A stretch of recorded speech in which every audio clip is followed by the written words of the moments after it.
आइए जानते हैं बिहार के हर जिला हर क्षेत्र की फटाफट बड़ी खबरों को केवल 10 मिनट में। साथ ही आज के इस वीडियो में हम लोग जानेंगे कि सरकार ने कौन कौन सी बड़ी घोषणा की है और महिलाओं को कब से मिलेंगे 2500 रुपए। आज के मौसम, राशन कार्ड, आधार कार्ड, पैन कार्ड और फ्री गैस सिलेंडर से संबंधित बड़ी खबरों को तो चैनल पर पहली बार आए हैं तो वीडियो को लाइक करके चैनल को सब्सक्राइब जरूर कर दें और कॉमेंट में अपने जिला और अपने शहर का नाम जरूर। बिहार सरकार ने केंद्र प्रायोजित अमृत 2.0 के तहत समस्तीपुर, सीतामढ़ी, खगड़िया और हाजीपुर में 829 करोड़ रुपए की पेयजल और सीवरेज परियोजनाएं स्वीकृत की हैं। बिहार में एमबीबीएस की 740 सीटें बढ़ी हैं, जिससे शैक्षणिक सत्र 2026 से 27 में कुल 4160 सीटों पर नामांकन होगा। यह वृद्धि राज्य के छात्रों के लिए मेडिकल शिक्षा के अधिक अवसर प्रदान करेगी, जिसमें सरकारी और निजी कॉलेजों में सीटें बढ़ी हैं। बिहार कैबिनेट ने ग्राम पंचायतों को कर लगाने का अधिकार दिया और 2011 की जनगणना के आधार पर परिसीमन को मंजूरी दी। इसके अतिरिक्त दोपहिया-तिपहिया वाहनों पर रोड टैक्स बढ़ाया गया और राजगीर-रोहतास में ग्रीनफील्ड हवाई अड्डों के लिए समझौता हुआ। बिहार में शराब तस्करों पर नकेल कसने के लिए मद्य निषेध विभाग ने कड़े कदम उठाए हैं। अब चेकपोस्ट प्रभारियों को हर 2 माह पर बदला जाएगा और ड्रोन सीसीटीवी से 24 घंटे निगरानी होगी। राज्य सरकार ने नए राशन कार्ड जारी करने के लिए स्मार्ट पीडीएस पोर्टल शुरू किया है, लेकिन तकनीकी समस्याओं के कारण आवेदन प्रक्रिया धीमी है। मुजफ्फरपुर में 86,175 राशन कार्ड बनाने का लक्ष्य है और उम्मीद है कि जल्द ही पोर्टल की समस्या हल हो जाएगी। स्वास्थ्य मंत्री निशांत ने बिहार के मेडिकल कॉलेजों और अस्पतालों को लंबित सर्जरियों का डेटा शुक्रवार तक देने का निर्देश दिया है।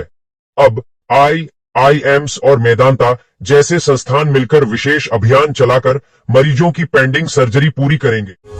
बिहार राज्य विश्वविद्यालय सेवा आयोग ने सहायक प्राध्यापक के 1155 पद घटा दिए हैं, जिससे कुल रिक्तियां 3687 से घटकर 2532 हो गई हैं। राजद ने बिहार सरकार द्वारा ग्रामीण क्षेत्रों में 50 से 5000 रुपए तक होल्डिंग टैक्स लगाने के फैसले की कड़ी निंदा की है। पार्टी ने इसे जनविरोधी बताते हुए तत्काल वापस लेने और जनता को बेहतर सुविधाएं देने की मांग की है। मुजफ्फरपुर में उर्वरकों की कालाबाजारी, जमाखोरी और स्टॉक में अनियमितता के खिलाफ कृषि विभाग ने बड़ी कार्रवाई की है। 2 खाद दुकानों के लाइसेंस रद्द किए गए और एक पैक्स का खुदरा उर्वरक अनुज्ञा पत्र निलंबित किया गया।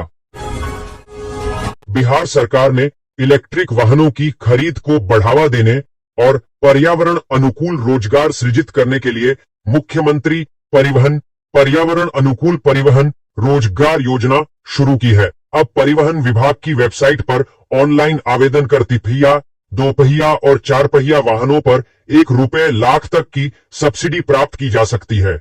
बांकीपुर विधानसभा उपचुनाव में मतदान प्रतिशत बढ़ाने के लिए घर घर मतदाता जागरूकता अभियान चलाया जाएगा। चुनावी कर्मियों का प्रशिक्षण 17 जुलाई से शुरू होगा, जिसमें ईवीएम संचालन की बारीकियां सिखाई जाएंगी।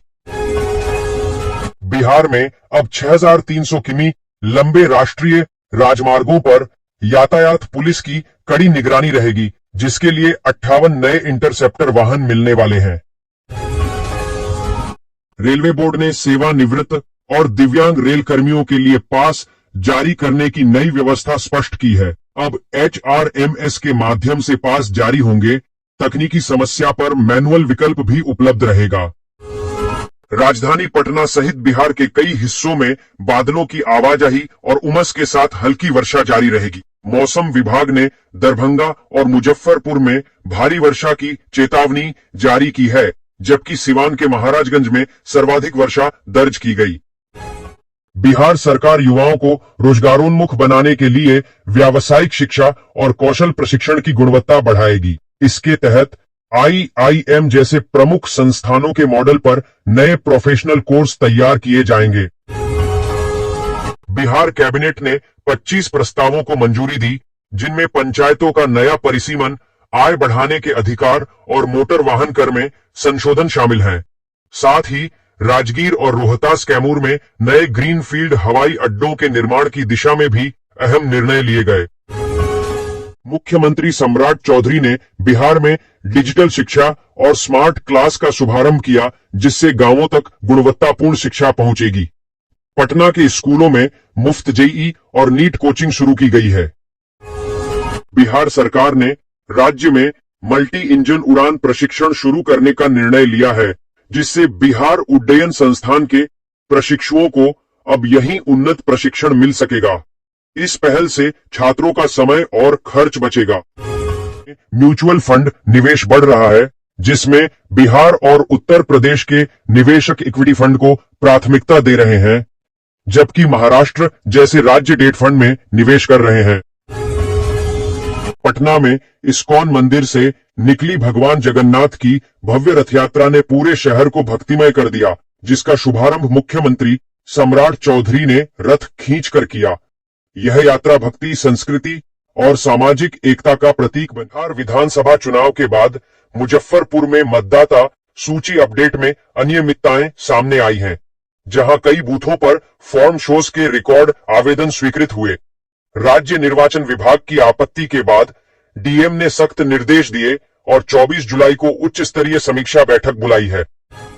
बिहार में मानसून की सक्रियता बढ़ने से कई जिलों में बारिश हो रही है, जिससे गर्मी से राहत मिली है और धान की रोपाई में मदद मिल रही है। भागलपुर के कहलगांव में प्राचीन विक्रमशिला केंद्रीय विश्वविद्यालय की स्थापना की राह में एक बड़ी प्रशासनिक बाधा दूर हो गई है। शिक्षा विभाग की अंतीचक स्थित जमीन को विश्वविद्यालय परिसर में शामिल करने के लिए एनओसी प्रक्रिया शुरू कर दी।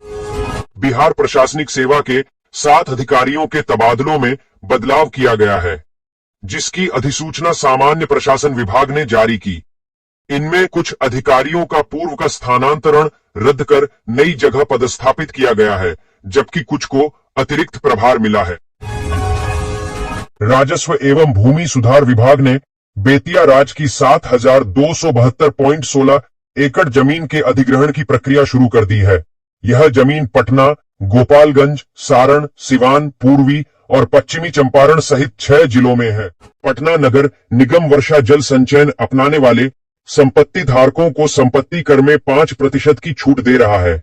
पिछले 4 महीनों में 366 संपत्ति धारकों ने इस योजना का लाभ उठाया है, जिससे 5.88 लाख रुपए से अधिक की कर छूट मिली है। मुजफ्फरपुर में अब किसान मछली पालन के साथ झींगा और मोती पालन से भी अपनी आय बढ़ा सकेंगे। जिला मत्स्य विभाग ने 11 किसानों का चयन कर उन्हें 60% अनुदान और आधुनिक तकनीक का प्रशिक्षण देने की पहल की है। पटना के पाटलिपुत्र इंडस्ट्रियल एरिया में 2.7 मीटर सड़क 1.5 माह से खुदी पड़ी है, जिससे दुर्घटनाएं बढ़ रही हैं और लोग चोटिल हो रहे हैं। बुड़कों द्वारा मरम्मत के लिए राशि दिए जाने के बावजूद आरसीडी की धीमी कार्यप्रणाली से स्थानीय लोग परेशान हैं। बिहार में कैंसर के बढ़ते मामलों को देखते हुए स्वास्थ्य विभाग ने उपचार सुविधाओं के विस्तार का निर्णय लिया है। इसके तहत पटना, गया, मुजफ्फरपुर, दरभंगा और भागलपुर में सुपर स्पेशलिटी रेडियोथेरेपी यूनिट स्थापित की जाएंगी। बिहार में 72वीं बीपीएससी प्रारंभिक परीक्षा और असिस्टेंट प्रोफेसर इंटरव्यू की तारीखें टकराने से हजारों अभ्यर्थी दुविधा में हैं। उम्मीदवार बिहार राज्य विश्वविद्यालय सेवा आयोग से इंटरव्यू की तारीखें आगे बढ़ाने और आवेदन में सुधार का मौका देने की मांग कर रहे हैं।